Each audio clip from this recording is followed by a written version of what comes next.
I could say that that man was brought up in the 30s to 40s on socialist idealism. It's written all over it. Not over the book, the whole book itself. There's lovely pictures anyway, I'm just saying that. I'm just putting this to hear what's on here.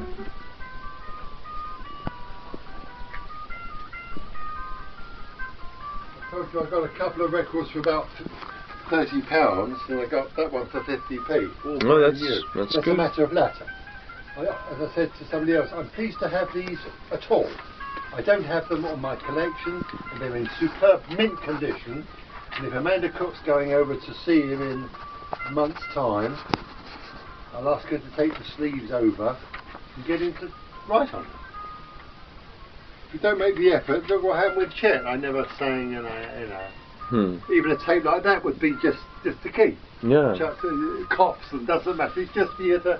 It couldn't be commercial, so but you could have it as a memento of your visit with us here, which was nice. Yeah. I kind of chickened out, like with the Les Paul thing. Oh, really? Mr. Les Paul, Lima goes on stage. So Chet suggested you play it. He said if you'd like. Oh yeah, but we got 20 minutes of studio time. He said since we can't guarantee you'll come back in this circumstances ever repeats itself.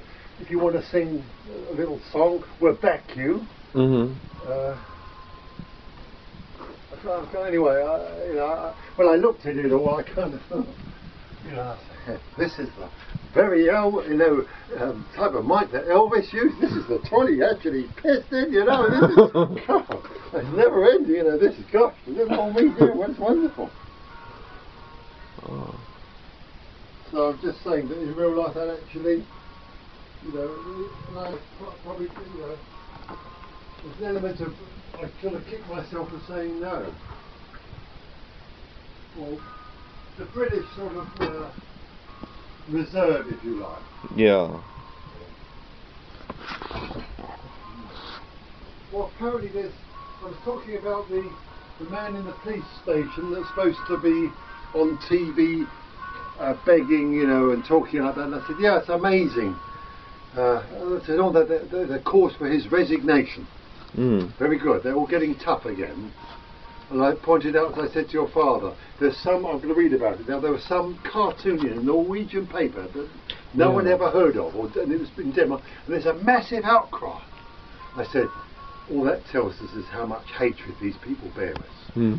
Now I said, if they hang Saddam, they'll forget about the 30 years of ruthless brutalism. Who are the Americans to talk? They say they demand the head of Bush for massacring innocent Iraqis, ruthless power madness, like sanctions, killer, elite. Oh, you watch these people are going to take it right. And Japan are just waiting for an opportunity to press this fucking button. 25 Chernobyls in 24 hours sunshine, We want some. Well, very good. I said to your father, does the world need America? What did he say? Think about it, I need America. Does this world need one America? It's too much, one too many.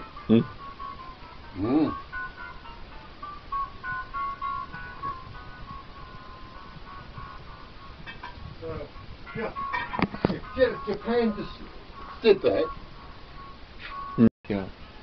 very good. I must phone your father. He's 3 or 4 people he's sending letters to other people. And before he goes, he's already talked it over with this man. So there's 10 people that are involved in this matter. The doctor there, Mr. Stanley. Very good. It's not Alistair Stanley and Dr. Turner with this man Sanderson between. There's lots of people with Dr. Turner. Very good. Right. Something about. Anyway. You'll find it's a human truth, just like gravity pulls on. Right, the lust for power is universal, and all you'll see is people all fighting for the same peace, which we call greed. Right. But so there's 2 things though. Lust for power points upwards, and the run away from responsibility.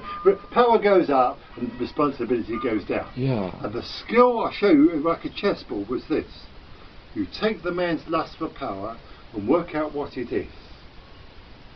What we could virtually more money, yes, more prestige, more this, more that, more. Right, okay. But you give him always 2 two cards, both with what he wants, roughly. But one's got responsibility as well. Hmm. You'll find he always avoids the one with responsibility. Right. Yeah. Then you put that card aside. Then you get into the next one, and so it goes along a track. And finally, you get one situation that has all the power he wants, but unfortunately, unknown to him, he also got all the responsibility. And that's what you'll find with Rudolph. He was born the son of a king. He was in the army, and he swore his obedience to the king. But hang on a minute.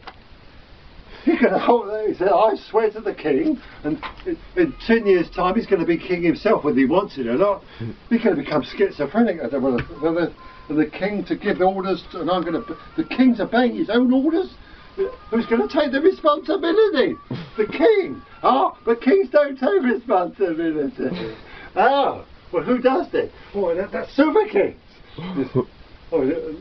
Anyway, so you're seeing that book. He watched as a boy how everybody behaved in the aristocracy where he's born. Mm-hmm. Then he saw that not everybody is a flower, there were weeds as well in the world. Mm.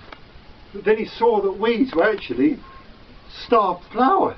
And so on and so forth. Right? The whole thing, you could see that he was at some time going to inherit the disasters of the future that his father was making today. And a massive row broke out, it said that. Any further? Are you taking this, I am? Oh. Before we go any, if we can keep it then, right, we put the date on it, otherwise people won't know. Oh yeah. I said before we go any further. Yeah, the date's on here. So. Okay. Before we go any further, he said, I don't intend, after say 4 or 5 sessions, to send you to yet another doctor. And what did he do? Exactly that. Only he just sent me back to Dr. Turner.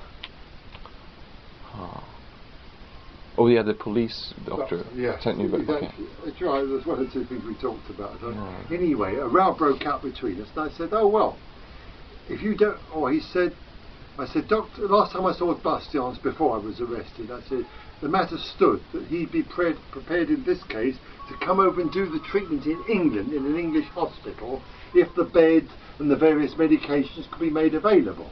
And he said, oh, there's no way. I would invite a foreign doctor to come over here in our great big mental hospital to do some way out type of treatment, he said. It's not acceptable to British medicine, he said. It's unthinkable. So I said, yeah, at this moment in time it is, but put it this way, you're not doing the dying, and as we know, doctors have got a clever answer for anything, right? Never had one. I said, so why worry about it? I said, you're not doing the dying too. If you don't, the good thing is you have no pre-biasing towards it. In fact, if anything, you're against it. But if you watch a doctor cure somebody against your belief, there's no other way that you can say, well, you must know something. It's good that you're... And he said, no, I can't experiment. I said, this whole thing's an experiment. Where's the guarantee anything?